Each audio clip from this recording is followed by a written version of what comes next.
त्रिशुली बजारको हालको अवस्था यस्तो रहेको छ। माथिबाट ठुलो बाढी तथा भेला आएर त्रिशुली बजारसम्म त लगभग केही घरहरू बाँकी राखेर अरू सबै घरहरू बगाइसकेको अवस्था छ। यहाँ त्रिशुली कलेजदेखि लिएर त्रिशुली बजारका सम्पूर्ण क्षेत्रहरू बगाएको छ। यो अहिलेसम्म इमेजिनै गर्न नसकिने गरी बाढी आएको छ। यसले ठुलो जनधनको क्षति भएको आकलन गर्न सकिन्छ। यो प्राकृतिक विपत्ति जसले हजारौँ मान्छेहरू बेपत्ता भएको हुनसक्छ जस्तो आँकडा निकाल्न सकिन्छ भने हजारौँ घरहरू चाहिँ यही खोलामा समाहित भएको, यही त्रिशुली नदीमा समाहित भएको पनि देखिन सकिन्छ।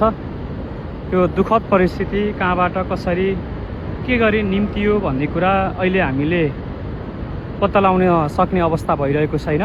अहिले सम्पूर्ण सम्पर्कका वेहरू, कम्युनिकेसनका सम्पूर्ण वेहरू टुटेको अवस्था छ।